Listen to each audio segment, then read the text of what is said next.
So in a move that seemingly came out of absolutely nowhere, Wizards of the Coast decided to release Unearthed Arcana Playtest 8 much earlier than anticipated, and the reason why is both amazing and slightly heartbreaking. Playtest 8 finally gives us a glimpse for the first time into the content that is going to be included in the Dungeon Master's Guide rather than the player's handbook. This is something that I know that I've been anxiously awaiting since the process began, and I'm certain that I'm not alone in that sentiment. The reason it's a bit heartbreaking is that it kind of emphasizes that the team could have potentially been doing this the entire time, interweaving the longer 2-month gaps between players' handbook content with the new material from the upcoming DMG or the Monster Manual, even if these quote-unquote off-cycle releases would have been much smaller. In any case though, they didn't do that, but at least we still have this one. UA8 includes two main things, a revision to many cantrips from the game, including True Strike, and a brand new system called Bastions, which is what we're going to be discussing in this video, and I'm not gonna lie, the new Bastion system has probably got me more excited than anything else has throughout this entire playtest process so far. So let's get into it. Also, I'm about to use the word Bastion a ridiculous amount of times.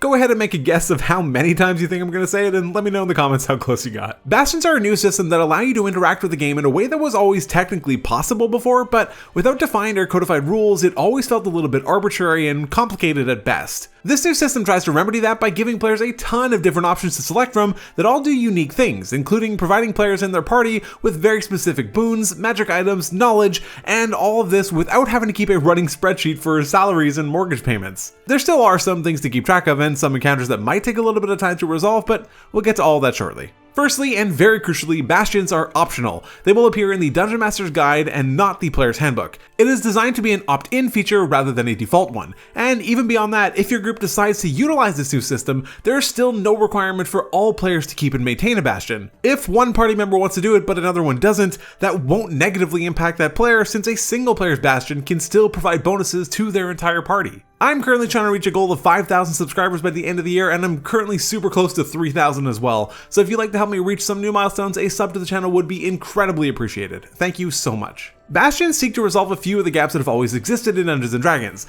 those being downtime and background activities. While the Dungeon Master's Guide did include some ideas for downtime activities, and this was even expanded upon in Xanathar's Guide to Everything, the thing is that they still required your character to be actively engaging in some form of activity in most cases, whereas the Bastion system does not necessarily require that. While in order to obtain the maximum benefit from the various facilities within your Bastion, you will need to be physically present to issue an order, but it doesn't necessarily detract from your ability to accomplish other tasks. However, and more importantly, some tasks can still simply occur without you even being there at all. Alright, so there's like over 20 pages of content here, so I'm going to do my best to distill it down to something understandable in about 10 minutes. I'll do my best to hit all of the important points. Characters gain access to the Bastion system once they hit 5th level. Nothing else needs to be done, they simply get access to it. You can theme and stylize your Bastion as you see fit. There are two types of facilities that can exist within your Bastion: basic facilities and special facilities. Basic facilities don't offer any mechanical benefit to a player or their party, they're really there for narrative and thematic purposes. The document explains how a Bastion with and without a kitchen are functionally identical, but having one can allow for some role-playing opportunities, such as the meeting place for your group. At 5th level you start with two basic facilities, and your choices are a bedroom, courtyard, dining room, kitchen, parlor, storage, and a washroom. One of these rooms is considered cramped, while the other is roomy, which is defined by the facility space table. You can also obtain more rooms and expand existing ones by spending gold. Special facilities, on the other hand, are where the real meat is. They offer you a wide variety of options to choose from, each providing various unique benefits, as well as generating Bastion points, which can be spent on various things. Some special facilities come with a certain requirement in order to be able to actually have one in your Bastion, such as the Smithy requiring you to have either the fighting style feature or the unarmored defense feature. This is an interesting idea since it doesn't gate access to certain facilities based on a class or race specifically, but rather on access to class features, which make thematic sense with the facility, and many of these features are shared amongst multiple classes. Many special facilities have no requirements at all though.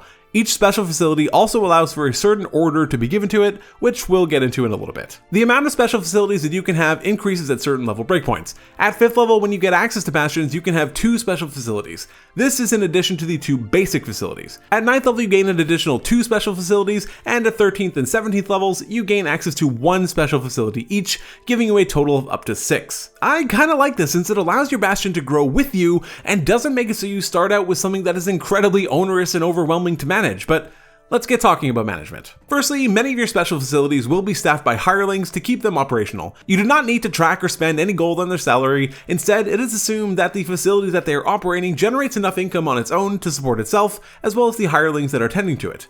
I love this as the base rule since it doesn't turn the system into something that really needs to be micromanaged. Obviously, a group could choose to not use this rule and pay their staff as they see fit, but it's not required. Your special facilities have the ability to generate something called Bastion points or BP. These points can be spent on various things including obtaining magical items, spreading news of your deeds, and even reviving dead characters.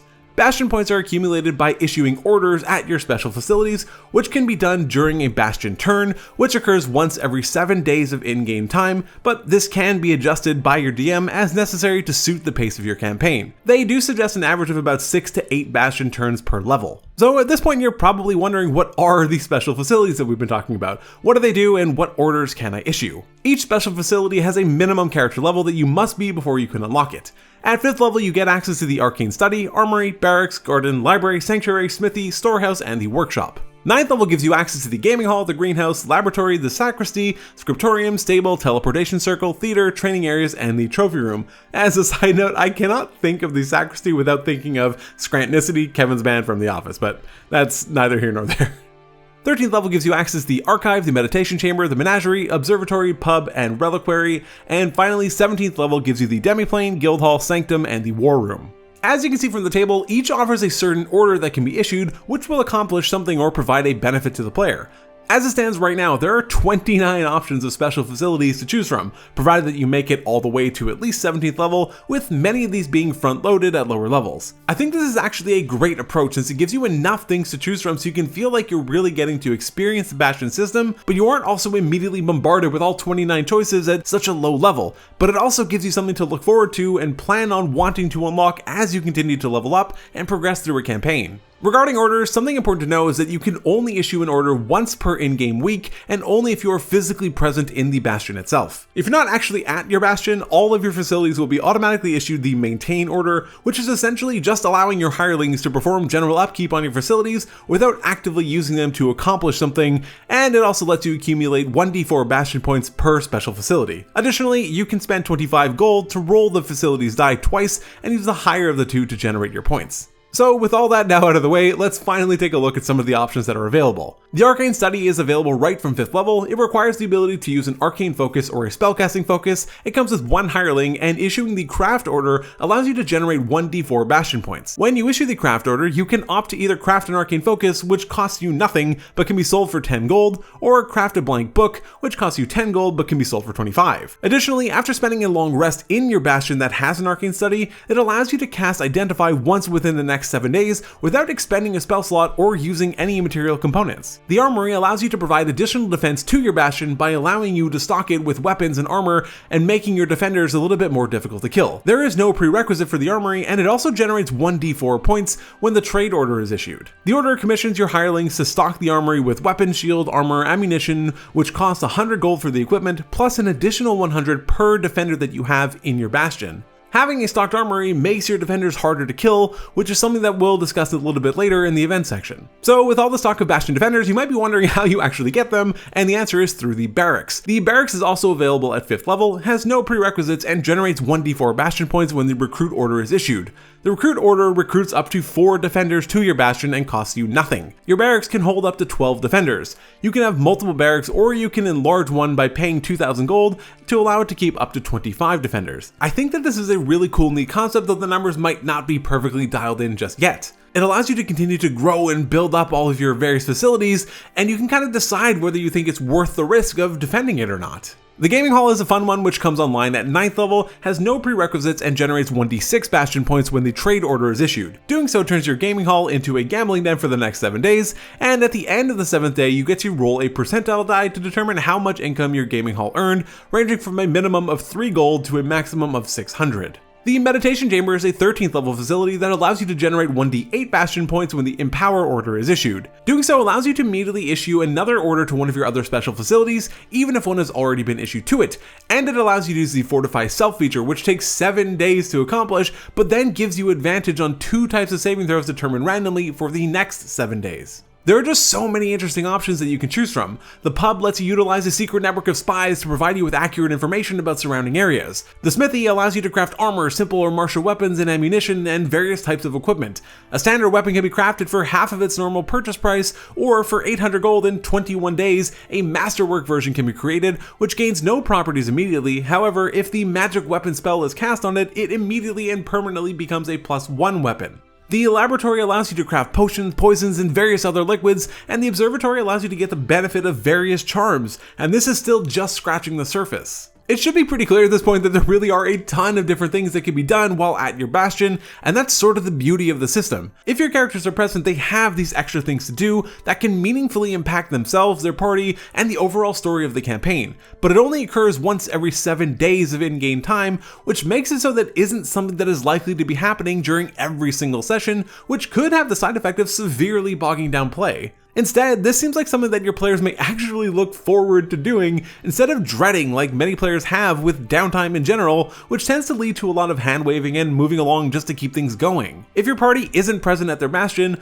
only the maintain order is issued to all of your facilities, which still allows you to accumulate Bastion points, but doesn't allow you to take advantage of any of the other benefits that your facilities might offer. I think the system offers a really nice balance of world building, development opportunities, and pacing that will keep the game moving, so it doesn't feel like a total drag whenever your group is issuing orders or partaking in Bastion events. Speaking of which, Bastion orders take place at the end of a Bastion turn, and only when the maintain order was given, which often only occurs when no one is present. The DM rolls a d20 to determine which event occurs, which is then resolved immediately. The options are nothing, an attack, lost hirelings, the appearance of refugees, friendly visitors, a request for aid, honored guests appear, an extraordinary opportunity, a criminal hireling makes itself known, or a magical discovery is made. Each of these events can be impactful not only to your Bastion, but also in your group and the overall story. Attacks can result in the death of some of your defenders, as we touched on when discussing the barracks and the armory. Extraordinary opportunities give you the chance to earn extra Bastion points and gold. Honored guests or requests for aid may spur some additional side quests along and even provide you with a gift, and lost hirelings can result in the temporary shutting down of some of your special facilities. Each of these options, as mentioned, can lead to its own mini side quest should that make sense within the campaign, or simply resolve itself in a matter of a few minutes with just so much as a die roll. We've talked a lot about Bastion facilities and how they can generate your points, but something I haven't really mentioned much of yet is what you can actually do with your Bastion points. The primary use of your points is to accumulate magic items. This can be done once every time a character gains a level, provided that they spend the requisite amount of points and meets the level requirement, and that the item is approved by the DM. Points can also be spent to spread words of your deeds within a 50-mile radius of your Bastion for the cost of 10 points. Doing so gives you advantage on all charisma checks for the next 7 days within that radius. Finally, 100 points can be spent to revive a character who has died at the next dawn. After doing this, it can't be done again until that character gains at least 1 level. As far as these options go, I think they're pretty interesting. The revive option might feel a little bit weird, but really dying in Dungeons & Dragons is rarely more than a mere inconvenience anyway, so